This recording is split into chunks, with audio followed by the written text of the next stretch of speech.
Psycho analysis में एक Freudian slip या फिर पैराप्रैक्सिस जो है वो एक एरर होता है इन स्पीच, मेमोरी या फिर physical action which occurs basically due to जब आपका जो अनकॉन्शियस माइंड होता है ना वो इंटरफेयर करता है आपकी कॉन्शियस माइंड के साथ।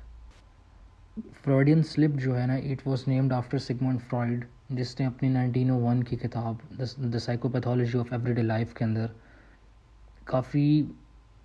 काफ़ी नंबर ऑफ एरर्स या फिर स्लिप्स उसने ना बयान किए, मोस्ट नोटेबली द सिग्नोरेली पैराप्रैक्सिस। फ्रॉइड ने इन स्लिप्स को नाम दिया फेलिस्टेंजन जर्मन में, जिसका मतलब होता है फॉल्टी फंक्शंस या फिर फॉल्टी एक्शंस या फिर मिस परफॉर्मेंसेस। फ्रॉइड के मुताबिक आपका जो अनकॉन्शियस माइंड होता है वो आपके कॉन्शियस बिहेवियर में ना लीक आउट कर जाता है, basically in very simple words, जिसकी वजह से यू से something other than what you had intended. अब ये मेमोरी लैप्सेस या फिर जो एरर्स हैं this basically happen when thoughts और डिज़ायर्स जो आपने सप्रेस किए होते हैं या फिर रिप्रेस किए होते हैं वो रीसर्फेस जब करते हैं तो तब ये एरर्स आते हैं। फ्रॉइडियन स्लिप जो है ना it might also describe any kind of misspeak, और ज़रूरी नहीं है कि इनके पीछे एक साइको एनालिटिक इंटरप्रिटेशन हो। फॉर एग्ज़ाम्पल एक बच्चा है, उसने अपने टीचर को ना गलती से मॉम बोल दिया है। अब ये शायद हो सकता है क्योंकि वो सिंपली ट्रांजिशन कर रहा है, वो पहले सारा दिन अपनी अम्मी के साथ बिताता था, अब वो सारा दिन नहीं मतलब मोस्ट ऑफ द डे वो अपनी अम्मी के साथ बिताता था, अब वो मोस्ट ऑफ द डे अपने टीचर के साथ बिता रहा है। तो that is why he might have miss spoken और miss called his teacher as his mom. एक किताब है जिसका नाम है Freud's theory and its use in literary and cultural studies, जिसको जो लिखी गई बाय एक प्रोफेसर जिसका नाम है हैंक देबर्ग, जिसने फ्रॉइडियन स्लिप्स को कुछ कैटेगरीज में डिवाइड किया। अब पहली कैटेगरी है फॉरगेटफुलनेस लिंक्ड टू रिप्रेशन। कुछ फ्रॉइडियन स्लिप्स होती हैं जो इन्वॉल्व करती हैं ना कि slips of the tongue but also a slip of memory.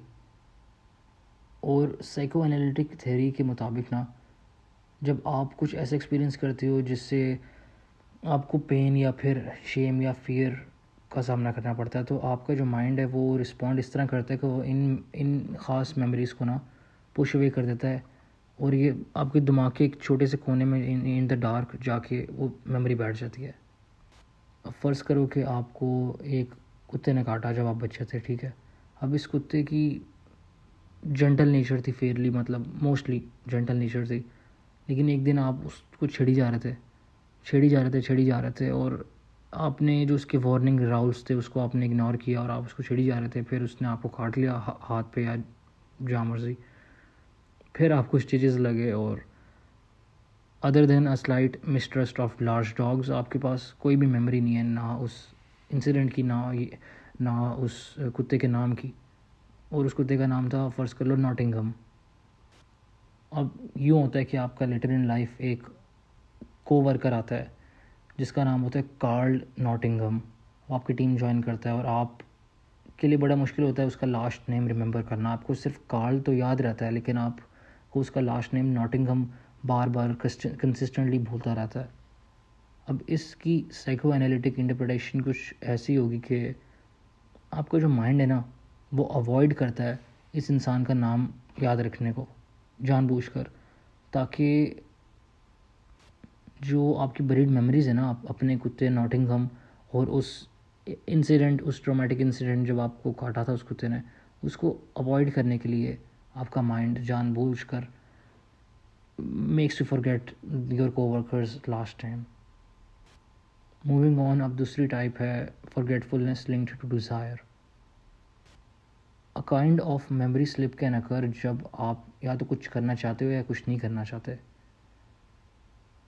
जैसे आपकी एक लिस्ट है, ठीक है, टू डू लिस्ट है जिस पे आपने इंपॉर्टेंट काम लिखे हुए हैं जो आपको करने हैं, लेकिन आप बार बार उसको मिसप्लेस करी जा रहे हो, आप उसको कहीं मतलब घूमे जा रही है आपसे बेसिकली बार बार। तो साइको एनालिसिस जो है वो ये ऑफ़र करती है एक्सप्लेनेशन कि आप उस लिस्ट को बार बार इसलिए घुमाई जा रहे हो ताकि आपको वो अनप्लेजेंट टास्क ना करने पड़े, वो डिले होते रहें।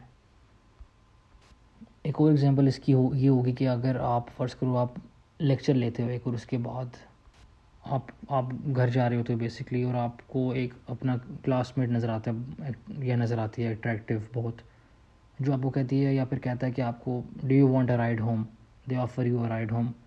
फिर आपकी कन्वर्सेशन बढ़ती है, you develop a crush for them, और आप बस दिमाग में अपने ही सोच रहे हो कि इनसे मैं दोबारा कब मिलूँगा और कैसे मिलूँगा।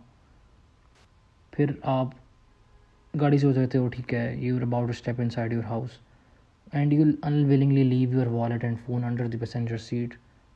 जब आपको रियलाइज़ होता है तो फिर आप क्लासमेट के पास जाते हो और उससे फिर you basically try to get in touch, ताकि आप अपनी चीज़ें, अपनी पोजेशंस, अपना फ़ोन और वॉलेट वापस ले सको।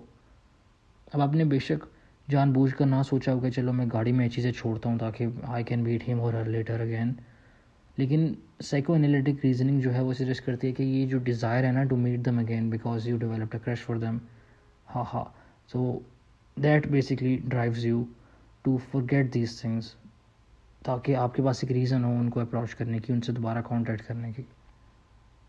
अब तीसरी टाइप जो है ना वो है spoken distortions. This is what most people think of when they hear about Freudian slip ups in your speaking that don't make much sense।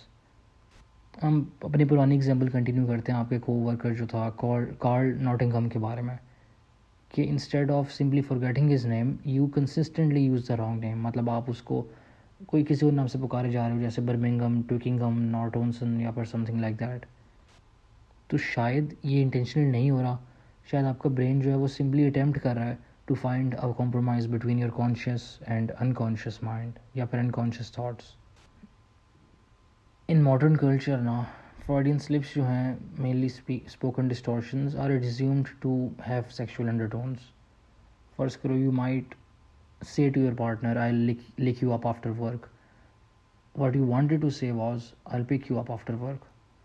या फिर you say bread and butter जबकि आपने ओरिजिनली बोलना था ब्रेड एंड बटर। तो ये जो slip ups है ना of a sexual nature are pretty common, और साइको एनालिसिस जो है वो इनको ट्रेस करता है back to thoughts of sex lurking just below your conscious mind. अब लास्टली सवाल ये है कि do Freudian slips actually reveal anything. ये जो नेचर है ना फ्रॉडियन स्लिप्स की, ये बड़ा डिफ़िकल्ट बना देती है इसको स्टडी करना एक रिसर्च सेटिंग के अंदर, बिकॉज ये काफ़ी रैंडमली होते हैं, मतलब बहुत रैंडमली होते हैं। अगर तो ये हैं रिलेटेड अनकॉन्शियस डिज़ायर्स से जिस तरह फ्रॉइड ने कहा, तो रिसर्चर्स को आपका अनकॉन्शियस माइंड भी एक्सप्लोर करना पड़ेगा in order to find support for the existence of those desires. तो it is a very difficult task.